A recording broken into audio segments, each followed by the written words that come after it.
And hello everybody, welcome back to the channel guys, I hope you're all well. Before we do get into today's video, as always, please do smash that like button and subscribe to the channel for daily Rangers content.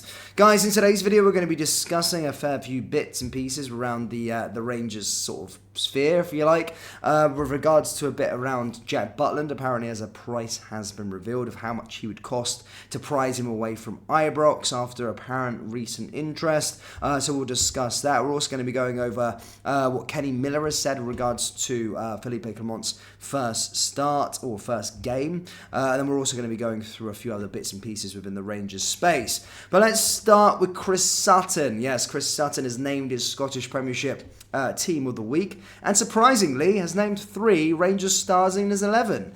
Yeah, it's not quite often that we do get praise from Chris Sutton. He's usually always saying bits in bad or slandering the team and all the rest of it. However, has included 3 Rangers players into his starting 11. So Abadam Lasima was one of them, the second player is Nico Raskin, and the third player is James Tavernier. The full team, if you are interested, is Xander Clark in goal for Hearts, somehow. Liam Scales, Greg Taylor, Matt O'Reilly, Rio Atate, David Watson, Danny Armstrong, and Kyle Vassell. So yeah, majority of it being Kilmarnock, Rangers and Celtic players, with the addition of Xander Clark. Just goes to probably show how well he played this weekend. I never actually watched the game, but yeah, so yeah, from our point of view, we've got Simmer and we've got Raskin and we've got Tavernier in our in Chris Sutton's starting 11, or his team of the week, or whatever it's going to be called.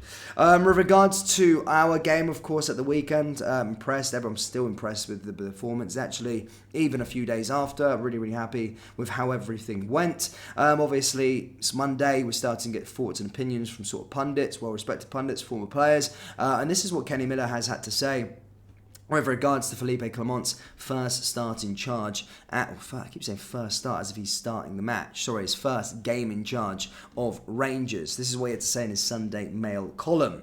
The first few months could be the hardest of Felipe Clement's tenure at Rangers. The new manager has come in and he'll have to work with what he has. There is nothing he can do until the transfer window opens in January, so he has to get more out of this current group. He also needs his best players fully fit and available, something Michael Bill never had this season.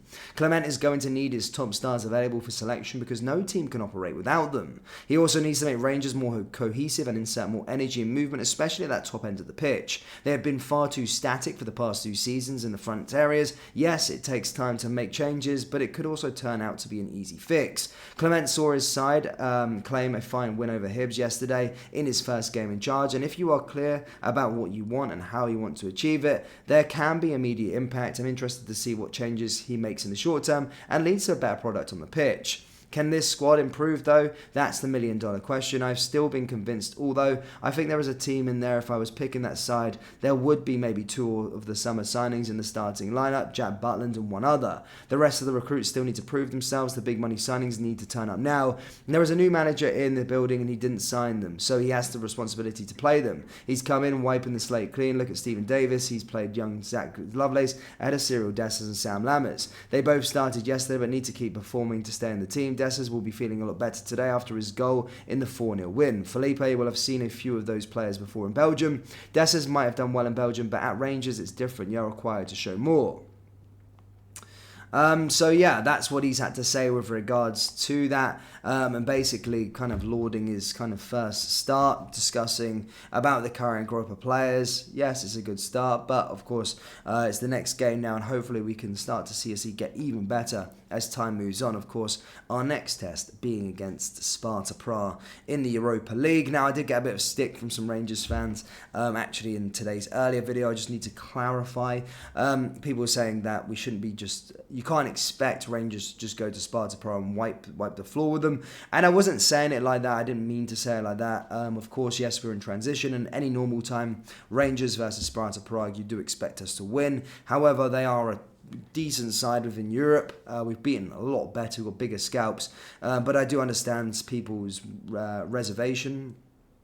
As you know, Clement's just come through the door. I understand that we aren't just maybe going to turn up there. It's going to be easier said than done. But as I just said, usually 9 times out of 10, you look at the budgets, you look at the thing, you expect Rangers to be beating a Sparta Prague. But of course, it's going to be a real tough test on Thursday, and certainly a challenge that I'm looking forward to watching, but certainly, hopefully the players are going to be right up for, and Clement can get us even better than we were against Hibernian, which is the beautiful thing. Time is a wonderful thing when it comes to building squads and implementing your ideas across. But games are also going to help that to get your ideas over there and assemble a team. Anyway, in terms of other news, guys, of course, over the last sort of week since Wayne Rooney took over at Birmingham, there has been reports stating that he wants Jack Butland as a goalkeeper. Now, the beautiful thing is that Jack Butland's on a long-term contract at Rangers, so there is nothing that Wazza could do to bring him across unless he was going to be paying big money for the 30-year-old. Now, out of the summer signings, I think Kenny Miller mentioned it in his Daily Mail column there as well. In terms of how summer signings have gone, he's probably the one that has kind of hit the ground running and has been our best player, bar no one. And over the last couple of years, we've actually been fairly lucky with our goalkeeping positions. We've actually always had a decent goalkeeper. Obviously, we've had Alan McGregor over the last 4 or 5 years. But having Jack Butland come in, settle in very, very well is very good. And I was saying so many times that I would love to see Jack Butland stay at the club for the foreseeable future. Now, as I said, reports were stating that Birmingham were a team that may be interested in his services, which is great. I'm interested in dating multiple beautiful women, but it isn't necessarily going to always happen.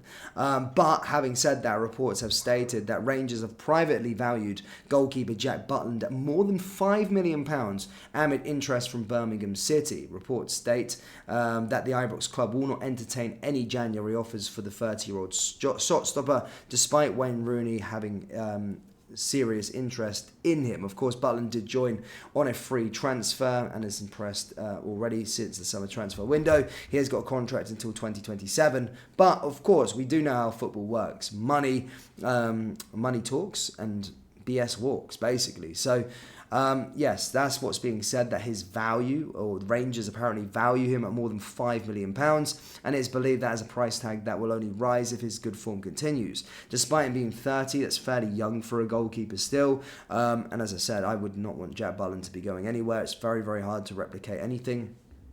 I wouldn't be entertaining any offers, and to be fair, I'm surprised it's £5 million, even for a 30-year-old. You know, an England international, he's proved it in the Premier League and etc., etc. He's an English player as well, which helps those sort of Premier League teams, Championship teams. So I would be starting the negotiations at £10 million if it was me personally, but reports are stating Rangers value him at more than £5 million. So, yeah. That's all I've got for you guys. Do let me know your thoughts on Jack Butland's performances so far in the early parts of the season, and how much would you value Rangers #1 at? Let me know down there in the comment section below. That brings us to the end of today's video. As always, please do smash that like button and subscribe to the channel for daily Rangers content. Thank you guys. I'll see you next time. Take care. Peace.